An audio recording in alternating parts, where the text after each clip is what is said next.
where you saw a family on a scooter. The father driving the scooter, little kid standing in front, the wife behind holding a baby. And the first thought was, what happens if they skid and fall off?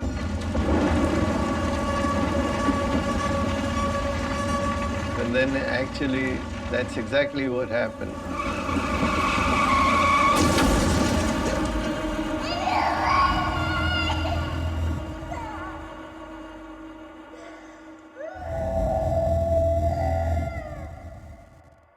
That led to sort of sitting and doodling, how could you make a scooter safer? And that sort of morphed itself into a low-cost car.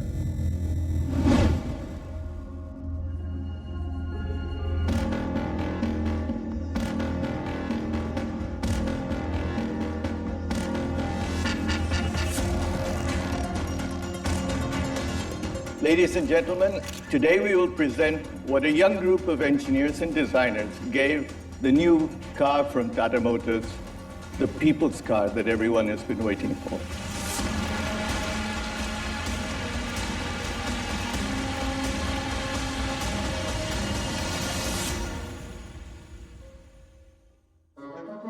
Who is a mega icon? A visionary who puts people before profits, whose name is synonymous with ethics and philanthropy. Ratan Tata hails from the family of Jamshedji Tata, the man known as the father of Indian industry, and the founder of the iconic Tata Group in the 1870s.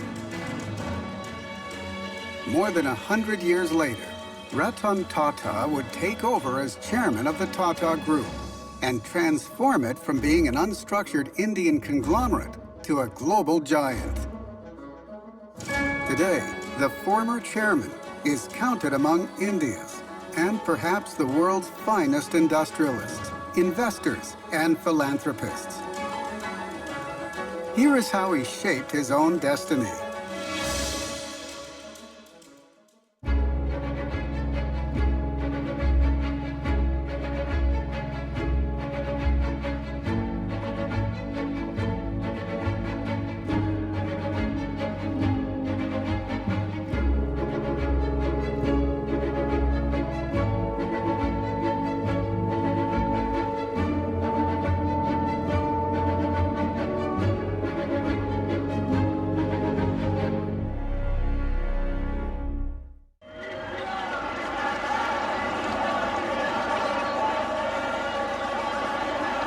It was before the stroke of the midnight hour, before India awoke to life and freedom. A 10-year-old Tata refused to be a bystander.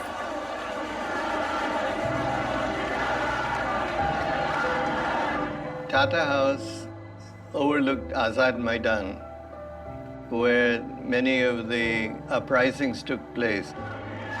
And you could look down on that Maidan and see people being lathi charged to disperse these crowds.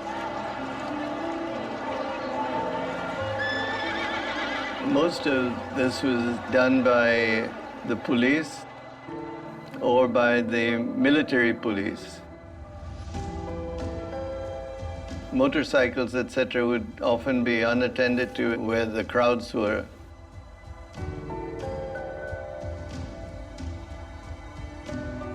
And it was not uncommon for us school kids to open the fuel tank and pour in sugar, because we were told that if you did that, the engine would cease sometime along the way. Hey! I think there was a sense of adventure. See, it was about the time of independence. I would have been 10 years old. You couldn't but feel compassion for your own countrymen. You had, even as kids, a sense of desire for independence. As the twig is bent, so grows the tree. Ratan Tata was brought up by his grandmother, Lady Navajbai Tata, the first woman director on the board of Tata Sons. She had a lasting impact on her grandson. To the credit of my parents and my grandmother, there wasn't a great ostentatious display of wealth or well-being. It's easy to identify who put those views on ethics and dignity, etc. It was my grandmother.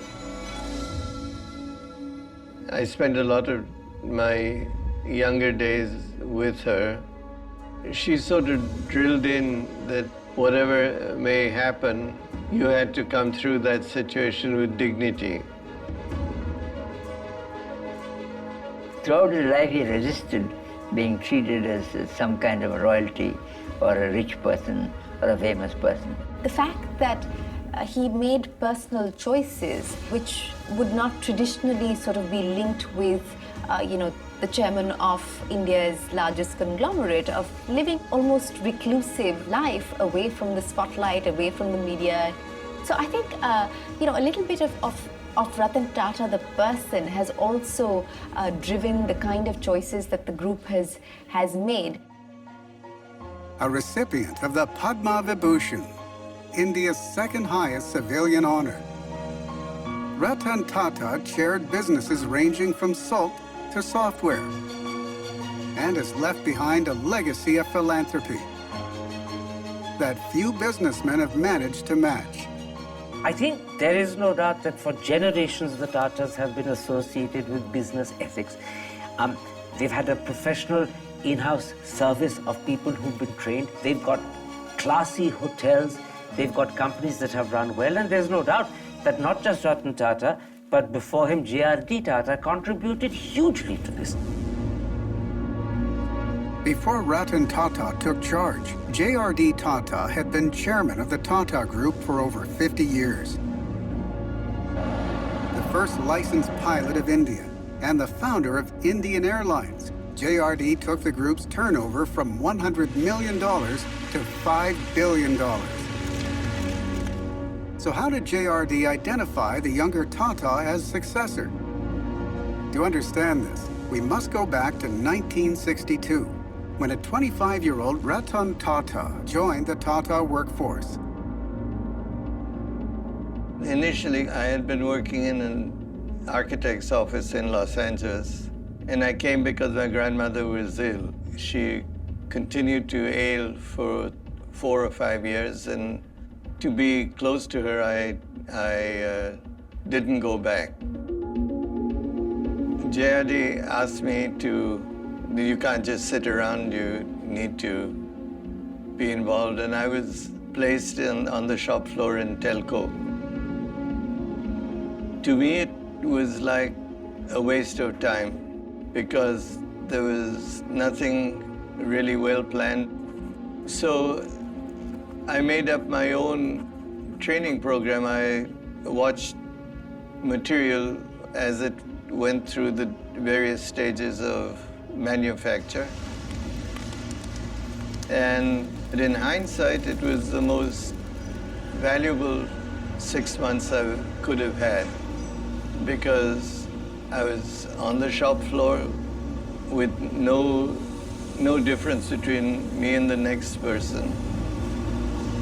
Many years later, when I became chairman of Telco, there was not a situation where somebody could fool me because I had a very good background.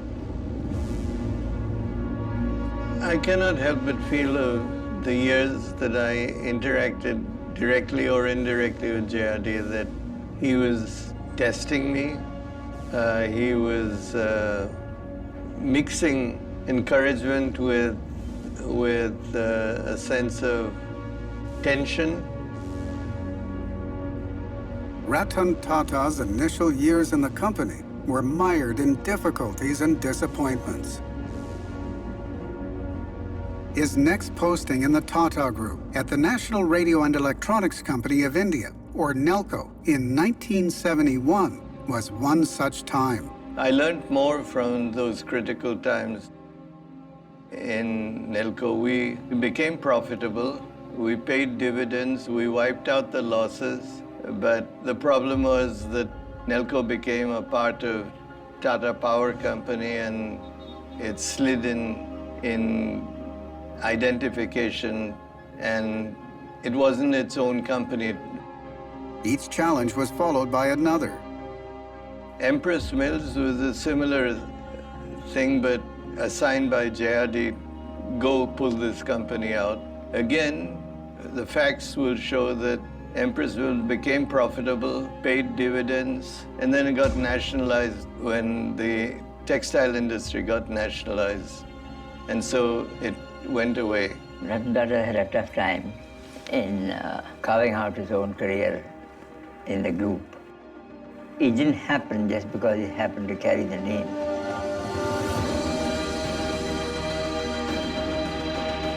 But Ratan Tata was no stranger to rough winds. As an undergraduate studying architecture at the University of Cornell, he once faced a significant challenge. I was in college when I was 17, which is the allowed age for a pilot's license. A person like me couldn't afford to rent a plane alone all the time, so you could talk some of your classmates into going flying, but I was always ready to volunteer to fly them if they shared the cost. A student in need for aviation experience, he gathered 3 willing passengers for a joyride. Their laughs were cut short when the plane lost an engine.